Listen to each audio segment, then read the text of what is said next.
When you try to become a better person, but humanity convinces you otherwise.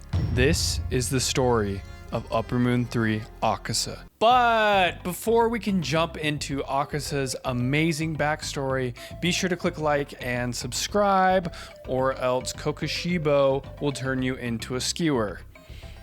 Now, Akaza wasn't always a demon, and his name wasn't always Akaza. Hundreds of years before the current events of Demon Slayer, in Edo, there was a boy named Hakuji. Now, Hakuji was a troubled yet good kid. He had a father who had a dire illness and needed medicine. However, they couldn't afford that medicine. So Hakuji resorted to pickpocketing and robbing. However, this of course is not a very sustainable method of income because he would soon be caught a total of 3 times. Each time he suffered countless beatings as well as receiving tattoos all over his body that signified that he was a criminal. The authorities even threatened to cut his arm off if it happened again, to which Hakuji, being the little shit he is, egged them on, saying, "Go ahead, cut my hands off, I still have my feet. I can run around town pickpocketing people with my feet." Now, I just like to think that like in an alternate universe, Akaza never became a demon and instead was just running around pickpocketing people with his feet,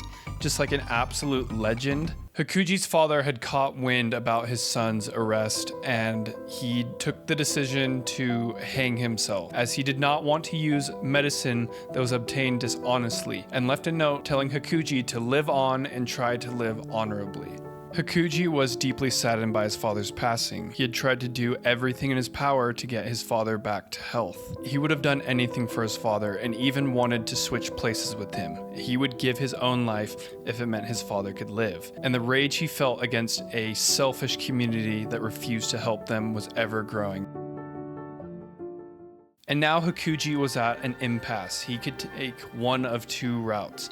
He can continue becoming a worse and worse person and give in to this rage and this anger and these deep feelings of hatred, or he could take his father's dying words and choose to be a better person. And Hakuji would choose the darker path, which is kind of understandable. Hakuji no longer had a father figure. He no longer had a home. He was shunned by the community he was from and had tattoos that signified to anyone that may talk to him that he was a criminal and untrustworthy. And so he started to release his rage on the community as he began to just randomly beat the shit out of anyone that might cross his path. And one day he challenged 7 grown men to a fight, and he absolutely destroyed all of them. A kind local man named Kaizo had rushed to the scene hearing that a child was fighting 7 grown men, thinking that when he arrived the child would be badly beaten.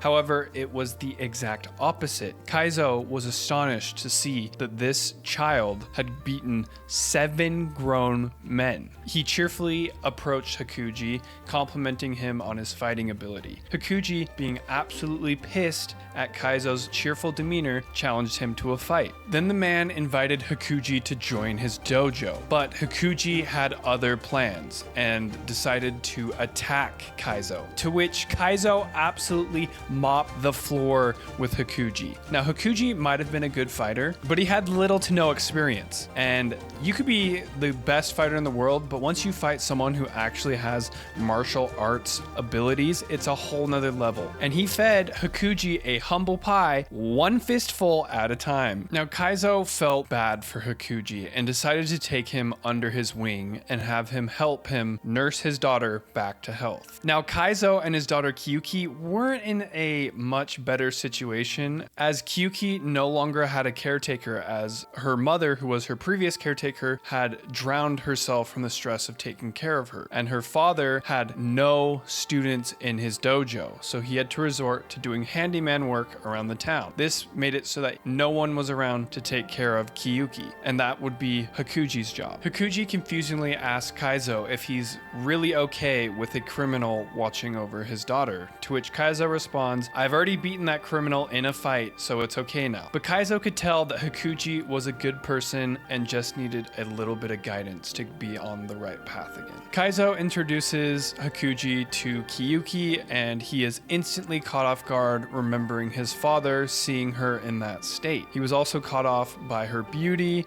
and she immediately noticed the bruises on Hakuji's face and asked if he was okay. So Hakuji began to take care of Kiyuki, and there was one night that there was a firework festival, and Kiyuki wanted Hakuji to go. However, Hakuji said that he would carry Kiyuki and bring her with. And if they couldn't do it that night, then they would do it the next year. This meant a lot to Kiyuki, and she began to cry, and this made Hakuji very uncomfortable because he felt bad for her. This more gentle way of life was completely foreign to Hakuji, as he was used to using brute force to get what he wanted. Now he had to have a simpler approach. So seeing people cry or express emotions was really just confusing to him, because where he's from, they don't talk about their feelings, they talk shit. The next day, Hakuji and Kaizo are discussing the kanji in Hakuji's name, the Haku being similar to Koma and Komanu, which is a protector of a shrine. And he states that Hakuji needs something to protect. This would give Hakuji's life purpose. Kaizo then explains to Hakuji that he was given the land and this dojo when he saved an old rich man from some bandits. He was so impressed with the Soryu fighting style that he gave the land and the dojo to Kaizo. But other people in jealous dojos began harassing the Soryu dojo because they weren't pleased that a nobody like Kaizo was given the land. And that's why the dojo never got any students. Over the next 3 years, Hakuji would be taught the Soryu fighting style and nurse Kiyuki back to a healthy state. Kaizo pulls Hakuji into a room with Kiyuki and asks him to become the successor of the dojo, as well as telling him that Kiyuki likes him, inferring that he wants them to get married.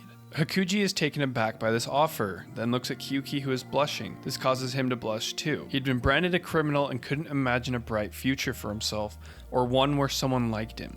It was thanks to these two people that the possibility of starting over and becoming a good person like his father always wanted became possible. In that moment, he would have given his life for these two and bowed before them. Hakuji visited his father's grave to tell him about the wedding that would be happening soon. Soon after this, he would return to the dojo before nightfall. However, when he returned, he noticed that there was a large group of people in front of the dojo, and when one of the people saw him approaching, they ran over to him. Instantly, Hakuji knew that something was wrong, that something was off, and his stomach began to churn as beads of sweat began to run down his face. They told him that someone poisoned the well, and that they did this because they couldn't beat Kaizo or Hakuji in face-to-face combat, and that they even killed Kiyuki. Everything went numb, and the only thing Hakuji could feel and hear was the deafening ring as rage boiled up in him.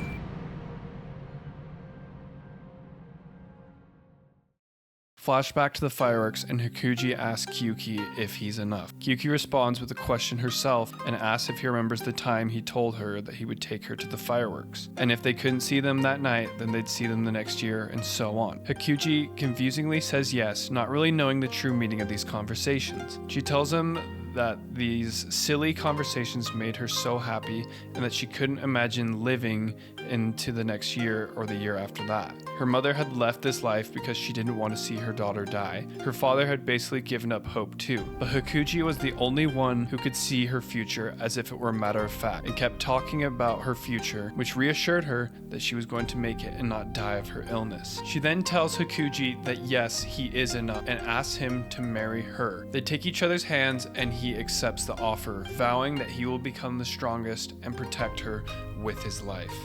But that promise was broken, and the future they had together was no more.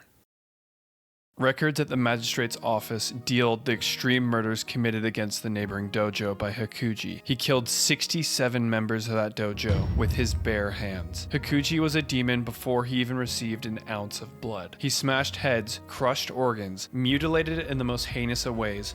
It was a scene of complete malice and hatred. The records were destroyed 30 years later because they were so crazy that people thought that they were fabrications. After committing the murders, Hakuji started to walk away from the scene of the crime, only to run into the Demon King himself. Muzan had heard about the brutal killings, convinced and confused that it was a demon, and was surprised that it was actually a human. Hakuji threatens Muzan to get out of the way, or he'll, but in an instant, Muzan blitzes Hakuji and sticks his hand straight through his head. Muzan tells him that he's making 12 super strong demons, and asks if he can withstand the amount of blood that he's being given. However, the only thing Hakuji is saying is that he doesn't care anymore.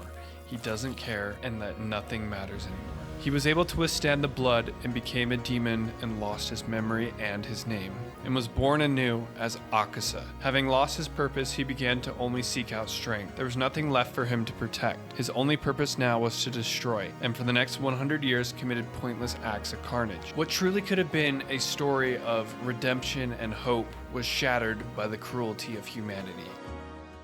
So I hope you guys have enjoyed this video. Be sure to like, comment, and subscribe, and I'll catch you guys in the next one. Peace.